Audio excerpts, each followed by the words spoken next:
A1 TV news ವೀಕ್ಷಕರಿಗೆ ಸ್ವಾಗತ. KIADB ಪರ ರೈತರ ರಣಕಹಳೆ. ಜೂನ್ 4ರಿಂದ ಬೀದಿಗಿಳಿಯಲಿರುವ ಅನ್ನದಾತರು.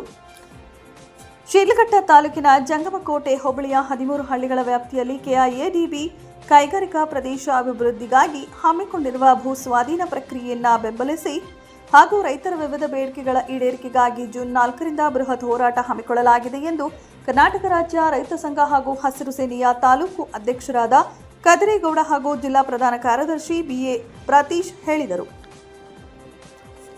ಇಂದು ಚಿಂತಾಮಣಿ ನಗರದ ಪ್ರವಾಸಿ ಮಂದಿರದಲ್ಲಿ ಹಮ್ಮಿಕೊಳ್ಳಲಾಗಿದ್ದ ಪತ್ರಿಕಾಗೋಷ್ಠಿಯಲ್ಲಿ ಅವರು ಮಾತನಾಡಿದರು.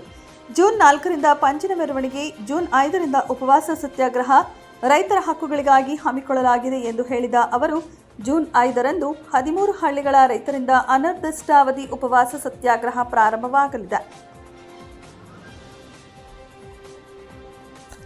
ಈ ಹೋರಾಟಕ್ಕೆ ತಾಲೂಕಿನ ಎಲ್ಲ ಪಕ್ಷಾತೀತ, ಜಾತ್ಯತೀತ, ದಲಿತ ಪರ ಹಾಗೂ ಕನ್ನಡ ಪರ ಸಂಘಟನೆಗಳು ಮತ್ತು ರೈತ ಬಾಂಧವರು ಬೆಂಬಲ ನೀಡಿ ಭಾಗವಹಿಸಬೇಕಾಗಿ ಕೋರಿದರು.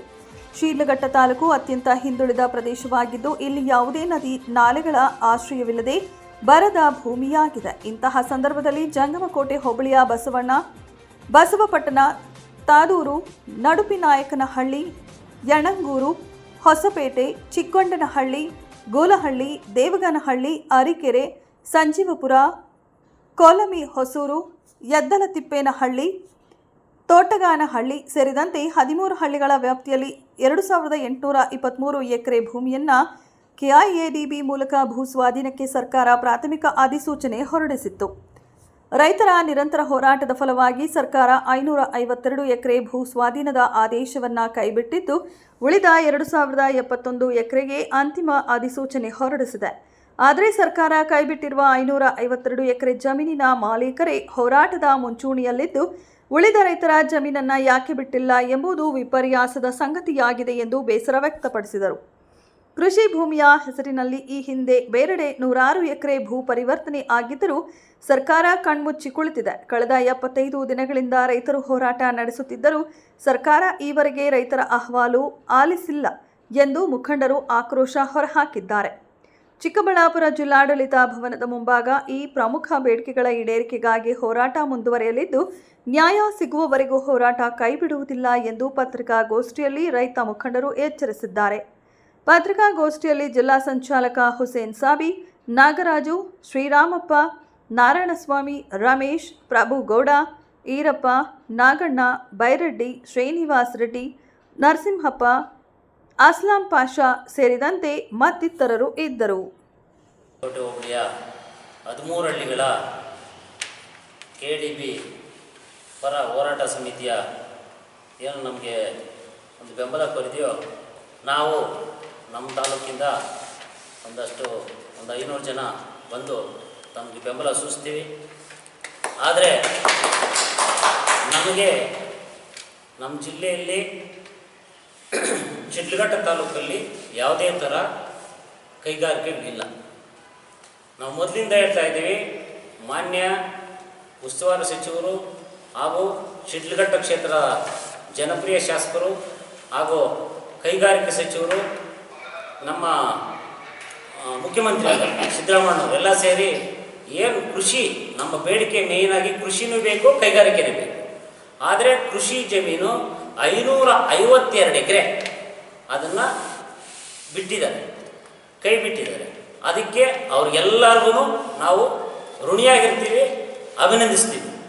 ಎರಡನೇದಾಗಿ ಏನು ಇವಾಗ ಸರ್ಕಾರಿ ಜಮೀನಿದೆಯೋ, 1780 ಎಕರೆ ಸರ್ಕಾರಿ ಜಮೀನಿದೆಯೋ, ಆ ಸರ್ಕಾರಿ ಜಮೀನಲ್ಲಿ ಕೈಗಾರಿಕೆಗಳಾಗಬೇಕು. ಈಗಾಗಲೇ ನಮ್ಮ ಮಕ್ಕಳು ದೊಡ್ಡಬಳ್ಳಾಪುರಕ್ಕೆ, ಈ ಕಡೆ ನರಸಾಪುರಕ್ಕೆ ರಾತ್ರಿ ಹಗಲು ಎಲ್ಲ ಹೋಗ್ತಾ ಇದೆ. ಈ ಮಾಹಿತಿ ಎಲ್ಲರಿಗೂ ಗೊತ್ತಿದೆ, ಈಗ ಇನ್ನು ಉಳಿದಿರೋದು 439 ಎಕರೆ ರೈತರದು. ಆದರೆ ಅವ್ರ ಭೂಮಿ ಅವ್ರ ಹಕ್ಕು, ಕೊಡಿ ಅಂತ ನಾವು ಕೇಳಲ್ಲ. ಅವ್ರ ಭೂಮಿ ಅವ್ರು ಉಳಿಸ್ಕೊಳ್ಳಿ, ಸಂತೋಷ. ಇಲ್ಲ ಸರ್ಕಾರ ಇನ್ನು 439 ಎಕರೆಯಲ್ಲಿ ಫಲವತ್ತಾದ ಭೂಮಿ ಅಂತ ಕೈ ಬಿಡಲಿ, ಸಂತೋಷ. ಆದರೆ ಕೊಡೋರನ್ನ ಅಡ್ಡಿಪಡಿಸೋದು ಒಳ್ಳೆಯದಲ್ಲ. ಆಮೇಲೆ ನಿನ್ನೆ ಒಂದು ವಿಡಿಯೋ ನೋಡಿದ್ವಿ, ಒಬ್ಬ ವ್ಯಕ್ತಿ ಹೇಳ್ತಾರೆ ಶಿಡ್ಲಘಟ್ಟ ವ್ಯಕ್ತಿ ರಮೇಶ್ ಏನು ಸರ್ ಅವ್ರ ಹೆಸರು? ಇದ್ದಳ್ಳಿ ರಮೇಶ್. ಇದ್ದಳ್ಳಿ ರಮೇಶ್ ಅಣ್ಣ ಅಂತ ಸಚಿವರು ಮನೆಗೊಟ್ಟೋದ್ರು. ಸ್ವಾಮಿ, ಇದು ಹುಲಿ ಏನೋ ಹಿಂದಕ್ಕೆ ಹೋಗಲ್ಲ. ಇಡೀ ಜಿಲ್ಲೆಯಲ್ಲಿ ಸರ್ವತೋಮುಖ ಅಭಿವೃದ್ಧಿಗಾಗಿ ರಾತ್ರಿ ಹಗಲು ಶ್ರಮಿಸ್ತಾ ಇದ್ದಾರೆ. ಒಬ್ಬ ಇದಕ್ಕೆ ಮೀಟಿಂಗ್ ಮಾಡಬೇಕಂದ್ರೆ 12 ಗಂಟೆ ತನಕ 11:30 ತನಕ ಮೀಟಿಂಗ್ ಮಾಡಿದ್ದಾರೆ.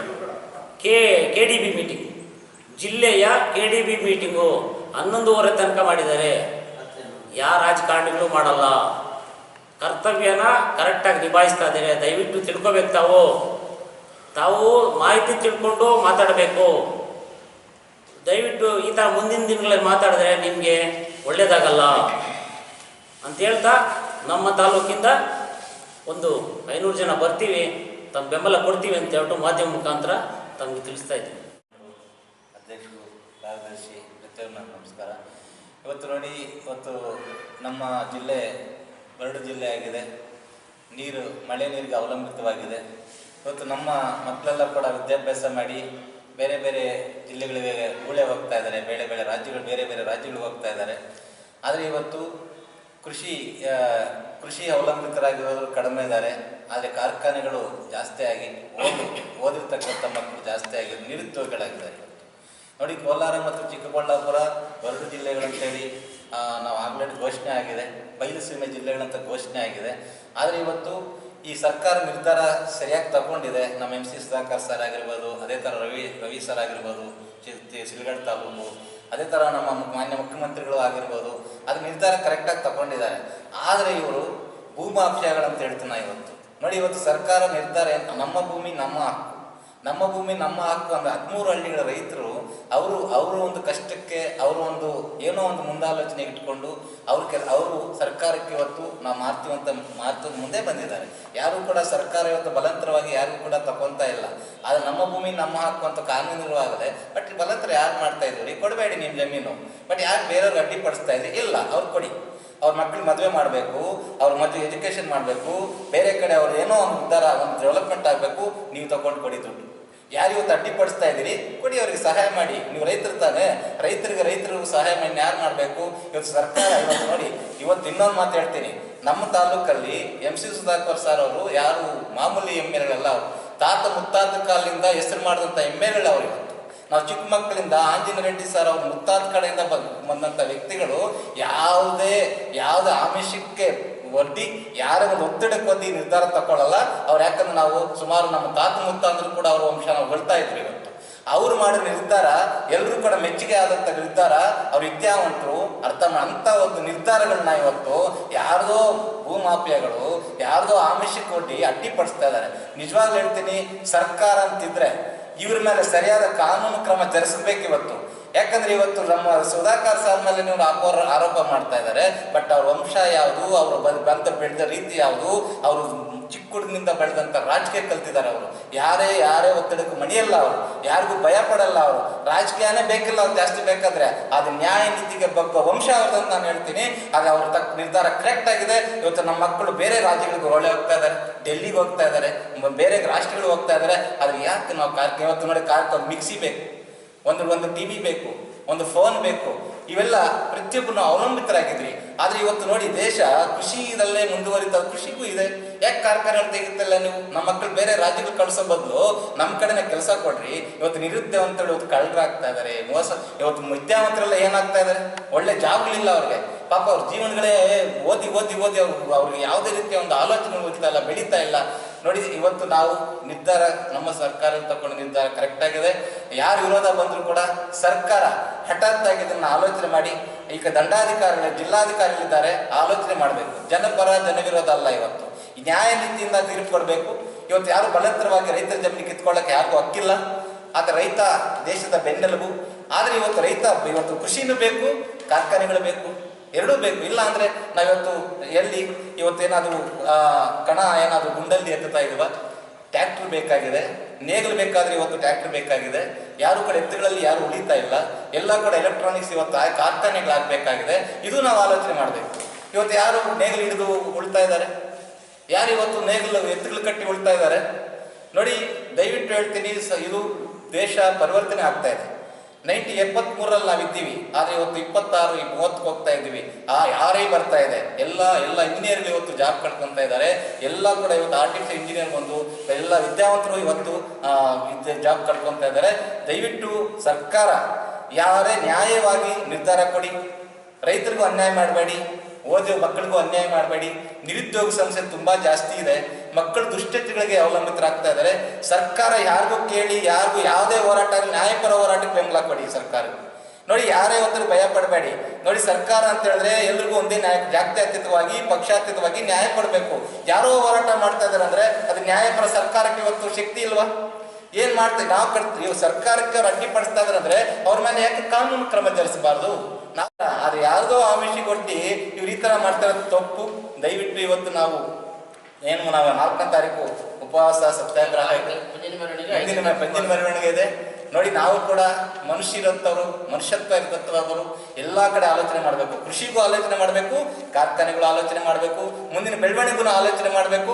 ಈ ತರ ಸರ್ಕಾರ ಇವತ್ತು ಇರೋದನ್ನ ಅದನ್ನ ತೆಗೆದು ನಮಗೆ ಬೆಂಬಲ ಕೊಡಬೇಕು. 1,80,00,000 ಏನು ಇವತ್ತು ಸರ್ಕಾರ ಅವ್ರ ಮಕ್ಕಳಿಗೆ ಜಾಬ್ ಕೊಡ್ಬೇಕಂತ ಆಮಿಷ ಹೊಟ್ಟಿದ್ವಿ. ಅವ್ರಿಗೆ ಒಂದು ಪರ್ಮನೆಂಟು ಬೇರೆ ಕಡೆ ಒಳ್ಳೆ ಉದ್ಯೋಗ ಕೊಡ್ಬೇಕು ಅವ್ರ ಮಕ್ಕಳಿಗೆ ಅಂತ ಹೇಳಿ ಆಮಿಷ ಹೊಟ್ಟಿದ್ವಿ. ಇನ್ನು ರೇಟ್ ಜಾಸ್ತಿ ಕೊಡ್ಬೇಕಂತ ನಾವು ಹೇಳ್ತಾ ಇದ್ವಿ. ನಾವು ರೈತರ ಮಕ್ಕಳ ಸ್ವಾಮಿ, ನಾವೇನು ಅನ್ನಾಡಿ ಮಕ್ಕಳಲ್ಲ, ಹೆಚ್ಚು ರೈತರ ಮಕ್ಕಳ. ನ್ಯಾಯ ರೀತಿ ಮಾಡಿ, ನ್ಯಾಯ ಮಾತಾಡಿ. ಇವತ್ತು ಜಮಕೋಟೆ ದೇವನಹಳ್ಳಿಗೆ ಹತ್ರ ಇದೆ, ಯಾಕೆ ಕಾರ್ಖಾನೆಗೆಲ್ಲ ಯಾಕೆ ಇವತ್ತು ಅಲ್ಲಿ ಹೋಗ್ತಾ ಇದಾರೆ, ಬೆಂಗಳೂರಿಗೆ ಹೋಗ್ತಾ ಇದಾರೆ, ಮೈಸೂರಿಗೆ ಹೋಗ್ತಾ ಇದಾರೆ, ಡೆಲ್ಲಿಗೆ ಹೋಗ್ತಾ ಇದಾರೆ? ನಮ್ಮ ಮಕ್ಕಳು ನಮ್ಮ ಹತ್ರನೇ ಇರ್ಬೋದು, ನಾವು ಬೆಳಿಬೋದು, ನಮ್ಮ ಜಿಲ್ಲೆ ಬೆಳೆಯುತ್ತೆ, ನಮ್ಮ ದೇಶ ಬೆಳೆಯುತ್ತೆ. ಅದರಿಂದ ನಾವು 4ನೇ ತಾರೀಕು ಉಗ್ರ ಹೋರಾಟ ಮಾಡ್ತೀವಿ, ಸತ್ಯಾಗ್ರಹ. ನಮ್ಮ ತಾಲೂಕಿಂದ 500 ಜನ ನಾವು ಕರ್ಕೊಂಡು ಹೋಗ್ತೀವಿ. ಸರ್ಕಾರ ನ್ಯಾಯ ಕೊಡಬೇಕು. ಅವ್ರ ಮಕ್ಕ ನೋಡೋಕೆ ಸರ್ಕಾರಕ್ಕೆ ಹಕ್ಕಿದೆ, ಸರ್ಕಾರಕ್ಕೆ ಪವರ್ ಇದೆ. ಆ ಪವರ್ ಬಳಸ್ಕೊಳ್ಬೇಕು. ಯಾರು ಸತ್ಯವಾಗಿದೆ, ಯಾರು ಕರೆಕ್ಟ್ ಆಗಿದೆ ಜಡ್ಜ್ಮೆಂಟ್ ಮಾಡಬೇಕು. ಹೋರಾಟ ಮಾಡ್ತೀರಂದ್ರೆ ಎಲ್ಲವೂ ಹೋರಾಟ ಅಲ್ಲ, ಹೋರಾಟಕ್ಕೂ ಒಂದು ನಿಯಮ ಹಂತ ಇರುತ್ತೆ. ಕರೆಕ್ಟಾಗಿ ನ್ಯಾಯ ಕೊಡ್ಬೇಕು ಸರ್, ಇದು ನಮ್ಮ ವಾದ. ಓಕೆ, ಎಲ್ಲರಿಗೂ ಧನ್ಯವಾದ.